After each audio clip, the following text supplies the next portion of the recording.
இங்க பாருங்க, ஒரு நல்ல விஷயம் நடக்க போது நானே சந்தோஷத்துல இருக்கேன். கௌதமோட ஆபீஸ்ல ஒர்க் பண்ற சுரேஷ் தான் ஃபோன் பண்ணான். கௌதம் வர 16ஆம் தேதி அவன் கட்ட போற எம்வாக் மாலுக்கு ப்ராஜெக்ட் அக்ரிமெண்ட்ல சைன் பண்ணி அட்வான்ஸ் வாங்க போறானா.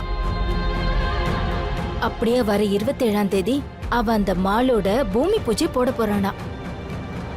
அத நினைச்சுதான் நான் சந்தோஷமா இருக்கேன். என்ன ஆண்டி சொல்றீங்க? இத கேட்டு நாங்களே செம டென்ஷன்ல இருக்கோம். ஆனா நீங்க என்னமோ நல்ல விஷயம் நடக்க போகுதுன்னு சந்தோஷமா சொல்றீங்க. எங்களுக்கு ஒண்ணுமே புரியலையே. அதானே, கௌதமும் இலக்கியாவும் அட்வான்ஸ் வாங்கி டெவலப் ஆகுறதுல நமக்கு என்ன சந்தோஷம்?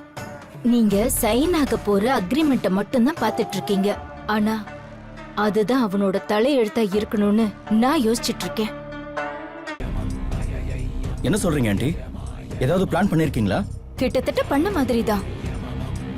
ஆனா நிச்சயமா கௌதம காலி பண்றதுக்கான பிளானா இந்த அக்ரிமெண்ட்டை சாக்கா வச்சு செஞ்சே ஆகணும்.